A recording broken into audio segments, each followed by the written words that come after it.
Matagal ng advokasya ni Toots Ople ang pagtatanggol sa karapatan ng mga manggagawa kasama na ang overseas Filipino workers. Nagsilbing inspirasyon ng kanyang ama na si dating Labor Secretary Blas Ople dahilan para itatag niya ang Blas Ople Policy Center, isang non-government organization na tumatalakay sa usapin ng paggawa at migration. Sa kanyang talumpati sa CNN Philippines Women's Summit nitong Marso, kanyang inamin na malaking impluwensya rin ang kanyang ama sa paglilingkod sa publiko. Maging sa one-on-one interview noong nakalipas na taon, kung kailan kakasimula pa lamang ng Administrasyong Marcos, binigyang prioridad ng kalihim ang maayos na repatriation ng mga Pilipinong naiipit sa iba't ibang problema sa labas ng bansa sa pamamagitan ng pagtatayo ng One Repatriation Command Center.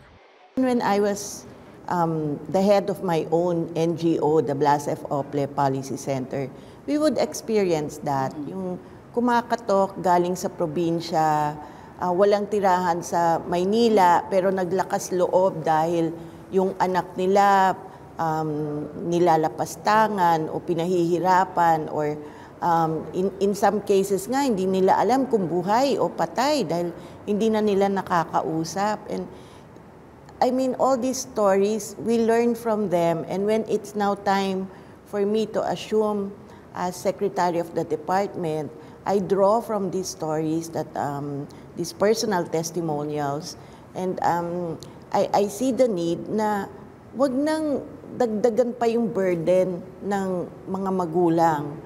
Bago nagsilbi sa DMW si Ople, 2 beses siyang tumakbo sa pagkasenador noong 2010 at 2016 para maisulong ang mga programang magtataguyod sa karapatan at magbibigay proteksyon sa migrant workers. Noong 2004, panahon ni dating Pangulong Gloria Arroyo, itinalaga siya bilang Labor Undersecretary.